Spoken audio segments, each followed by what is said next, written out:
Hi friends, நான் உங்கள் hard work டிஎன்பிசிலேருந்து இப்போ தமிழில் கொஷின் பேப்பர் சீரீஸ் வந்து பார்க்கலாம். Daily 50 questions exam point of வியூவில் ரொம்பவே உங்களுக்கு வந்து யூஸ்ஃபுல்லாக இருக்கும். ஸ்கிப் பண்ணாமல் பாருங்கள். ஃபஸ்ட்டு கொஷின் பாருங்கள், சேர்த்து எழுதுக. நமக்கு ஃபஸ்ட்டு என்ன கொடுத்துருக்காங்க அப்படின்னு பார்த்தீங்கன்னா, ஓடை ஆடை அப்படின்னு சொல்லி கொடுத்துருக்காங்க. என்ன கொடுத்துருக்காங்க? ஓடை கூட்டல் ஆடை அப்படின்னு சொல்லி கொடுத்துருக்காங்க. இதை நம்ம எப்படி எழுதலாம் அப்படின்னு பார்த்தீங்கன்னா, ஓடை யாடை அப்படின்னு சொல்லி நம்ம எழுதலாம். இந்த ஐவரிசையை தொடர்ந்து நமக்கு என்ன வந்திருக்கு அப்படின்னு பார்த்தீங்கன்னா, உயிரெழுத்து வந்து வந்துச்சுன்னா நமக்கு என்ன தோன்றும்? ரூல்ஸு உடன்பெடுமை வந்து ஈ வந்து தோன்றும். அப்போ ஓடை கூட்டல் ஈ கூட்டல் ஆடை அப்படின்ற உடன்படுமை வந்து தோன்றதுனால இது வந்து எப்படி வரும்? ஈ வந்து எப்படியா மாறும்னா யாவா வந்து மாறும். சரிங்களா? அப்போ சேர்த்து எழுதணும் அப்படின்னா ஓடை கூட்டல் ஆடை ஓடை யாடை. நெக்ஸ்ட்டு பாருங்கள், சேர்த்து எழுதுக. வாசல் அலங்காரம் தான் வந்து சொல்லியிருக்காங்க. வாசல் அலங்காரம் இது வந்து என்ன அப்படின்னு பார்த்தீங்கன்னா, நிலைமொழியோட இறுதி எழுத்து என்னது? நமக்கு மெய்யெழுத்து இருக்குது. என்ன இருக்குது? இல்லுன்னு இருக்குது. அடுத்தது வருமொழியோட முதல் எழுத்து என்ன இருக்குது? ஆண் இருக்குது. வருமொழியோட முதல் எழுத்து என்ன இருக்குது? ஆண் இருக்குது. அப்போ இல்லு கூட்டல் ஆ என்ன நமக்கு? லான் வருமா? அப்போ இந்த இடத்துல நம்ம சேர்த்து எழுதணும்னா என்ன வரும்? வாசல் அலங்காரம் அப்படின்னு சொல்லி வரும். நெக்ஸ்ட்டு, ஈதல் என்பதன் எதிர்ச்சொல் என்ன அப்படின்னு கேட்குறாங்க. ஈதல் அப்படின்னு பார்த்தீங்கன்னா அதோட எதிர்சொல் என்ன அப்படின்னா நமக்கு கொடுத்தல். அதோட பொருள் என்னன்னு ஃபஸ்ட்டு தெரிஞ்சுக்கோங்க. ஈதலுக்கு பொருள் என்ன அப்படின்னு பார்த்தீங்கன்னா கொடுத்தல். அப்போ கொடுத்தலுக்கு நம்ம ஆப்போசிட் என்ன சொல்லுவோம்? ஏற்றல் அப்படின்னு சொல்லி சொல்லுவோமா? அப்போ அதுக்கோட எதிர்ச்சொல் வந்து ஏற்றல். நெக்ஸ்ட்டு, நீக்குதல். ஓகேங்களா? நீக்குதலோட எதிர்சொல் வந்து என்ன அப்படின்னு சொல்லி கேட்குறாங்க. சரிங்களா? ஒரு பொருளை அப்புறப்படுத்துறதா என்ன சொல்லுவோம் அப்படின்னா நம்ம நீக்குதல் அப்படின்னு சொல்லி சொல்லுவோம். சரிங்களா? அப்போ அதுக்கு ஆப்போசிட்டாக நம்ம என்ன சொல்லுவோம்? நம்ம சேர்த்தல் அப்படின்னு சொல்லி சொல்லுவோம். நெக்ஸ்ட்டு, பொருந்தாத சொல்ல கண்டுபிடிக்க சொல்லியிருக்காங்க. என்ன சொல்லியிருக்காங்க? பொருந்தாத சொல்ல கண்டுபிடிக்க சொல்லியிருக்காங்க. இதில் பாடியவள் அப்படின்னு பார்த்தீங்கன்னா இது என்னது? வினையால் நனியும் பெயர். பாடியவள்ன்றது வினையால் நனியும் பெயர். இது எல்லாமே தல், இந்த இல், இந்த வாழ்க்கை இது எல்லாமே நமக்கு தொழிற்பெயரில் வந்து வரும். இந்த பாடியவள் மட்டும் வினையால் நனியும் பெயர். ஸோ பொருந்தாதது என்ன? வினையால் நனியும் பெயர் பாடியவள். அடுத்தது ஆறாவது கொஷின் பாருங்கள். இதுவும் ஈஸி தான். என்ன கொடுத்துருக்காங்கன்னா இதுவும் பொருந்தாத சொல்லதான் கண்டுபிடிக்க சொல்லியிருக்காங்க. இந்த அன்பு, பஞ்சு, மண்டு இதெல்லாமே என்ன அப்படின்னு பார்த்தீங்கன்னா மென்தொடர் குற்றியலுகரம். இந்த அஃதுன்றது மட்டும் என்ன? ஆயுதத்தொடர் குற்றியலுகரம். சரிங்களா? ஓகே. இந்த அன்பு, பஞ்சு, மண்டு இதெல்லாமே மென்தொடர்னா என்ன? ஞன நம்மன வந்து வரும். அந்த வரிசையில் இந்த இன்னு, இந்த இஞ்சு, இந்த இன்னு வந்து வந்திருக்கும். சரிங்களா? நெக்ஸ்ட்டு, பூவின் நிலையை குறிக்காத ஒரு சொல்ல நமக்கு என்ன சொல்லியிருக்காங்க? தேர்ந்தெடுக்க சொல்லியிருக்காங்க. பூவோட 7 நிலைகள் என்ன?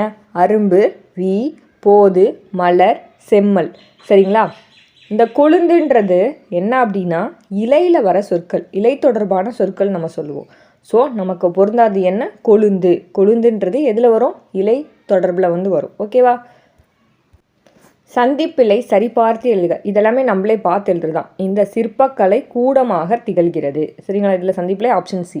நெக்ஸ்ட்டு, மரபு பிழையற்றதை எடுத்தெழுத சொல்லியிருக்காங்க. சரிங்களா? தென்னந்தோப்பு மரபு பிழையற்ற தொடர் என்ன அப்படின்னா தென்னந்தோப்புன்னு மட்டும் தான் சொல்லுவோம். தென்னை மரங்கள் நிறைந்த பகுதியை நம்ம என்ன சொல்லுவோம்? தோப்பு அப்படின்னு சொல்லி சொல்லுவோம். ஸோ அப்போ மரபு பிழையற்ற தொடர் தென்னந்தோப்பு. நெக்ஸ்ட்டு, வலுவற்ற தொடர் எது அப்படின்னு சொல்லி கேட்டிருக்காங்க. இதில் வலுவற்ற தொடர் என்ன அப்படின்னா நேற்று வந்தான். எப்படி நேற்று வந்தான்? இந்த நேற்றுன்றது இறந்த கால இடைச்சொல் சொல்லி சொல்லுவோம். இந்த வந்தான்ற இறந்த கால வினைமுற்ற கொண்டு முடியுது. ஸோ அப்போ இதுதான் நமக்கு கரெக்டு. வலுவற்ற தொடர் ஆப்ஷன் பி. பொறுத்தக வந்து பார்க்கலாம். அதாவது ஆங்கில சொல்லுக்கு நேரான தமிழ் சொல் என்ன அப்படின்னு சொல்லி கேட்குறாங்க. எக்ஸ்கேவேஷன் அப்படின்னா என்ன? அகலாய்வு. நெக்ஸ்ட், எபிகிராஃபி அப்படின்னா நமக்கு கல்வெட்டியல். தேர்ட், ஹீரோ ஸ்டோன் அப்படின்னு பார்த்தீங்கன்னா நடுக்கல். நெக்ஸ்ட்டு, இன்ஸ்கிரிப்ஷன் அப்படின்னா பொறிக்கிறது. இப்போ ஆன்சர் ஆப்ஷன் ஏ. நெக்ஸ்ட்டு, ஆங்கில சொல்லுக்கு நேரான தமிழ் சொல். இதில் கரெக்டாக இருக்கிறது மட்டும் பார்க்கலாமா? லிட்ரேசி அப்படின்னா கல்வியறிவு. இது மட்டும்தான் கரெக்டு. கைடன்ஸ் அப்படின்னா என்ன கொடுத்துருக்காங்க? நீதின்னு கொடுத்துருக்காங்க. இது வந்து தப்பு. கைடன்ஸ்னால் என்ன? வழிகாட்டுதல் அப்படின்னு சொல்லி சொல்லுவோம். நெக்ஸ்ட்டு, சைல்ட் லேபர் அப்படின்னு பார்த்தீங்கன்னா தொழில் வரின்னு கொடுத்துருக்காங்க. தப்பு. என்ன? குழந்தை தொழிலாளர் தான் நம்ம என்ன சொல்லுவோம்? சைல்ட் லேபர் அப்படின்னு சொல்லி சொல்லுவோம். நெக்ஸ்ட்டு, டிசிப்ளின் அப்படின்னு பார்த்தீங்கன்னா வழிகாட்டின்னு கொடுத்துருக்காங்க. இதுவும் தப்பு. டிசிப்ளின் என்ன? ஒழுக்கமாக வந்து இருக்கிறது அப்படின்னு சொல்லி சொல்லுவோம். சரிங்களா? ஒழுக்கமாக இருக்கிறதா என்ன? டிசிப்ளின். ஓகே. அப்போ இது 3 வந்து தப்பு. நமக்கு கரெக்டாக என்ன கொடுத்துருக்காங்க அப்படின்னு பார்த்தீங்கன்னா இந்த ஆப்ஷன் ஏ மட்டும்தான் கரெக்டு. நெக்ஸ்ட்டு ஒளி மற்றும் பொருள் வேறுபாடறிந்து சரியான பொருளை தேர்வு செய்ய சொல்லியிருக்காங்க. இதில் ஆன்சர் என்ன அப்படின்னா ஆப்ஷன் பி. மலர்கள் அப்படின்னாலே இந்த மனம் அப்படின்னா நமக்கு என்ன வரும்? 3 சுழினா தான் வந்து வரும். கரெக்டான ஆன்சர் பாருங்கள். என் வீட்டு தோட்டத்தில் மலர்கள் மனம் வீசின. Option B. நெக்ஸ்ட்டு ஒளி வேறுபாடறிந்து சரியான பொருளை தேர்வு செய்ய சொல்லியிருக்காங்க. இந்த பறவை அப்படின்னு பார்த்திங்கன்னா என்ன வரும்? கடல் வந்து வரும். இந்த பறவை அப்படின்னு பார்த்திங்கன்னா நமக்கு புல் வந்து வரும். சரிங்களா? Answer option D. நெக்ஸ்ட்டு கொடுத்தோர் வினையால் நனையும் பெயர் வந்து சொல்கிறாங்க. அப்போ வினையால் நனையும் பெயர்னாலே என்ன நமக்கு முடியும்? அருள வந்து முடியும்னு தெரியும். சவுண்டில் முடிஞ்சாலே நமக்கு வினையால் நனையும் பெயர். அவங்க நம்மளை என்ன கேட்குறாங்க? வினையால் நனையும் பெயர் தான் வந்து கேட்குறாங்க. அப்போ கொடுத்தோர் சவுண்ட் வந்திருக்கா? ஸோ வினையால் நனையும் பெயர் வந்து கண்டுபிடிச்சாச்சு. நெக்ஸ்ட்டு சரியான அகரவரிசையை எடுத்து எழுத சொல்லியிருக்காங்க. என்ன சரியான அகரவரிசை எடுத்து எழுத சொல்லியிருக்காங்க? சரியான அகரவரிசை பாருங்கள். சா சா சி சி சோ சோ சே சே சோ. சரிங்களா? அப்போ சரியான அகரவரிசை என்ன? Option D. சாசா சிசி சூசு சேசே அந்த வரிசையில் வந்து வந்திருக்கு. நெக்ஸ்ட்டும் என்ன சொல்லியிருக்காங்கன்னா சரியான அகரவரிசை தான் சொல்லியிருக்காங்க. இப்போ சரியான அகரவரிசை என்ன வரும் இதில்? ஆப்ஷன் பி தான் வந்து வரும். என்ன? கா கா கி கி கூ கூ கே கே கோ கோ கோ இந்த மாதிரி சொல்லுவோமா? அப்போ ஆன்சர் ஆப்ஷன் பி. நெக்ஸ்ட்டு அகரவரிசை என்ன சொல்லியிருக்காங்கன்னா சீர் செய்து நம்மளை வந்து எழுத சொல்லியிருக்காங்க. இதை சீர் செய்து எழுதினோம்னா அண்ணன் தம்பி ஆன்றது உயிரெழுத்து. ஸோ ஃபஸ்ட்டில் வரும். நெக்ஸ்ட்டு இந்த கொள்களிர் இருக்கு இல்லையா? இது வந்து என்ன வரும் அப்படின்னா கா வரிசையில் வந்து வரும் கொள்களிர். அடுத்தது இந்த செங்காந்தன்றது வந்து நமக்கு சா வரிசையில் வந்து வரும். அடுத்தது தாய்சை அப்படின்னு பார்த்திங்கன்னா தா வரிசையில் வந்து வரும். அடுத்தது வீசு தென்றல் அப்படின்னு பார்த்திங்கன்னா வா வரிசையில் வரும். அப்போ நமக்கு ஆ கா ச த வ இந்த வரிசையில் வந்து நமக்கு வந்து வரும். சரிங்களா? இப்போ ஆன்சர் என்ன அப்படின்னு பார்த்திங்கன்னா ஆப்ஷன் ஏ. சொற்களை ஒழுங்குபடுத்தி சொற்றொடர் ஆக்க சொல்லியிருக்காங்க. நம்ம சொற்களை இதில் நமக்கே தெரிஞ்சது தான். என்னென்னா ஞாயிறு உதிக்கின்ற திசைக்கு பெயர் தான் என்ன சொல்லுவோம்? நம்ம கிழக்கு அப்படின்னு சொல்லி சொல்லுவோம். நெக்ஸ்ட் கொஷினும் சொற்களை ஒழுங்குபடுத்தி சொற்றொடர் ஆக்க சொல்லியிருக்காங்க. உலகம் உள்ள வரையிலும் தமிழ் மொழி வாழட்டும். கரெக்டான ஆன்சர் ஆப்ஷன் சி. அடுத்தது கடைக்கு போவாயா என்ற வினாவிற்கா என்ன சொல்லியிருக்காங்கன்னா விடைகளை பொருத்த சொல்லியிருக்காங்க.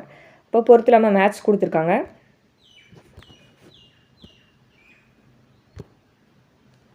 உற்றது உரைத்தல் விடை ஆப்ஷன் 3. என்னது? கால் வலிக்குது அப்படின்னு நம்ம சொல்லுவோம். நெக்ஸ்ட் மறைவிடை அப்படின்னு பார்த்திங்கன்னா போக மாட்டேன் அப்படின்னு சொல்லி சொல்கிறது, மறுத்து கூறுறது. நேர்விடை அப்படின்னு பார்த்திங்கன்னா நேராகவே வந்து சொல்கிறது, போவேன் அப்படின்னு சொல்லிட்டு. நெக்ஸ்ட்டு ஏவல் விடை அப்படின்னு பார்த்திங்கன்னா சுட்டி சொல்கிற, நீயே போ அப்படின்னு சொல்லி சொல்கிறது. அப்போ ஆன்சர் என்ன அப்படின்னா ஆப்ஷன் பி 3 4 2 1. இதில் சரியான விடை என்ன அப்படின்னு பார்த்திங்கன்னா இரு வினைகளோட பொருள் வேறுபாடு அறிந்து நம்மளை சரியான விடையை வந்து எடுத்து எழுத சொல்லியிருக்காங்க. அப்போ மழைக்காற்று வீசியதால் பூவின் இதழ்கள் விரிந்தன, மயில் தோகை விரித்தது. இதெல்லாமே இதுதான் வந்து கரெக்டு. 2 இந்த விரிந்தது விரித்து இதை வச்சு நம்ம பார்த்தோம்னா ஆப்ஷன் பி தான் வந்து நமக்கு கரெக்டு. நெக்ஸ்ட்டு அத்தி பூத்தார் போல ஓமை கூறும் பொருள் நம்ம சொல்லியிருக்காங்க. அத்தி பூத்தார் போலன்னு என்னது? ஒரு அரிய நிகழ்வு தான் என்ன சொல்லுவோம்? அத்தி பூத்தார் போல அப்படின்னு சொல்லி சொல்லுவோம். அடுத்தது மலரும் மனமும் போல அப்படின்னு பார்த்திங்கன்னா நம்ம என்ன சொல்லுவோம்? ஒற்றுமை அப்படின்னு சொல்லி சொல்லுவோம். நெக்ஸ்ட் சூப்பர் கம்ப்யூட்டருக்கு தமிழ் என்ன அப்படின்னு பார்த்திங்கன்னா மீத்திறன் கணினி. சூப்பர் கம்ப்யூட்டருக்கு தமிழ் என்ன? மீத்திறன் கணினி. நெக்ஸ்ட்டு ஆன்டி கிளாக்வைஸ் அப்படின்னு பார்த்திங்கன்னா இடஞ்சொல்லி வந்து வரும். ஆன்டி கிளாக்வைஸ் இந்த கலைச்சொல் புக்குக்கு பின்னாடி 6லேருந்து 10th 8th வரைக்கும் கலைச்சொல் வந்து கொடுத்துருப்பாங்க புக்குக்கு பின்னாடி. அதை வந்து நம்ம ஒரு இயல் முடிஞ்சோடனே நமக்கு வந்து கொடுத்துருப்பாங்க. அதை நம்ம படித்தாலே நம்ம வந்து போதும். இது ஈஸியாக இந்த மாதிரி கொஸ்டின்ஸ் எல்லாமே நம்ம வந்து அடிச்சிடலாம். நெக்ஸ்ட்டு நிறுத்தற்குறி அறிகளை எது சரியானது அப்படின்னு கேட்குறாங்க. நெக்ஸ்ட்டு நிறுத்தற்குறி தான் சொல்லியிருக்காங்க. அப்போ நிறுத்தற்குறினா என்ன அப்படின்னு பார்த்திங்கன்னா ஒரு தொடர் இருக்குது அப்படின்னா யாராவது ஒருத்தவங்க பேசிகிட்டு இருக்காங்கன்னா அதுக்கு முன்னாடி நம்ம என்ன பண்ணணும்? கமா போகணும்னு சொல்லி நம்ம படிச்சிருப்போம். அதுவே பேசிய வார்த்தைக்கு பக்கத்தில் நம்ம என்ன பண்ணணும்? இரட்டை மேற்கோள் குறி வந்து போடணும். அப்போ வினா வாக்கியமாக வந்துச்சுன்னா நம்ம அந்த இடத்துல கொஷின் மார்க் போடும். இதெல்லாமே நம்ம பேசிக்காக படித்தது தான் பாருங்கள். பாவை அண்ணாவை பார்த்து, அப்போ என்னது? இந்த தொடரில் பேசிகிட்டு இருக்கிறத சொல்கிறாங்க. அப்போ கமா போடுறோம். அடுத்தது அண்ணா எனக்கு ஒரு உதவி செய்வாயா அப்படின்னு சொல்லிட்டு பேசிய வார்த்தை, அதுக்கு நம்ம இரட்டை மேற்கோள் குறி வந்து கொடுப்போம் அப்படின்னு கேட்குறான். சரிங்களா? இங்கே கொஷின் மார்க்கு. ஸோ ஆன்சர் என்ன? Option C. அடுத்ததுக்கும் என்ன சொல்லியிருக்காங்கன்னா நிறுத்தற்குறிகள் தான் வந்து இட்டு எழுத சொல்லியிருக்காங்க. பாருங்கள், உங்கள் தந்தையும் அரசரா அப்படின்னு சொல்லி இது என்ன வாக்கியத்தில் வந்திருக்கு? வினா வாக்கியத்தில் வந்திருக்கு. என்றால் கயல். அப்போ அந்த இது வந்து முடிஞ்சிருக்கு. ஸோ அந்த இடத்துல நம்ம முற்றுப்புள்ளி வைப்போம். அப்போ நமக்கு என்ன வரும்? ஆன்சர் ஆப்ஷன் பி வந்து வரும். நெக்ஸ்ட்டு பேச்சு வழக்கு, எழுத்து வழக்குன்னு சொல்லி 2 கொடுத்துருக்காங்க. சரியான எழுத்து வழக்கை தேர்ந்தெடுக்க சொல்லியிருக்காங்க. சரிங்களா? சரியான எழுத்து வழக்கு என்ன அப்படின்னு பார்த்தீங்கன்னா ஆப்ஷன் ஏ தான். என்னது? வரிசையாக நில். இதுதான் என்ன அப்படின்னு பார்த்தீங்கன்னா சரியான எழுத்து வழக்கு. என்ன சொல்லுவோம்? நில் அப்படின்னா நின்னுக்கோ அப்படின்றது பேச்சு வழக்கு. நில் அப்படின்னு பார்த்தீங்கன்னா அதுதான் தூய தமிழில் நம்ம எழுதும் போது நம்ம வந்து எழுதுவோம். ஓகேவா? அப்போ நம்ம என்ன சொல்லுவோம்? ஆப்ஷன் ஏ வந்து சொல்லுவோம். நெக்ஸ்ட்டு பேச்சு வழக்குக்கு இணையான எழுத்து வழக்கு என்ன சொல்கிறாங்கன்னா எழுத சொல்கிறாங்க. அங்கே கொடுத்துட்டாங்க, காலை உணவை சாப்பிட்டியா அப்படின்னு சொல்லி கேட்குறாங்க. இது வந்து பேச்சு வழக்கு. அதுக்கு இணையாக நம்ம எழுத்து வழக்கு எப்படி சொல்லுவோம்? உணவை சாப்பிட்டாயா அப்படின்னு நம்ம சொல்லுவோம். சரிங்களா? அப்போ உணவை சாப்பிட்டாயா அப்படின்னா அந்த இடத்துல வல்லினம் மிகும். ஸோ ஆன்சர் என்ன வரும்? Option B. நெக்ஸ்ட்டு சரியான வினா சொல்ல தேர்ந்தெடுக்க சொல்லியிருக்காங்க. திருக்குறளில் உள்ள குறட்பாக்கள் அப்படின்னா நம்ம என்ன கேட்போம்? எவ்வளவுன்னு கேட்க மாட்டோம், யாவைன்னு கேட்க மாட்டோம், எவைன்னு கேட்க மாட்டோம்.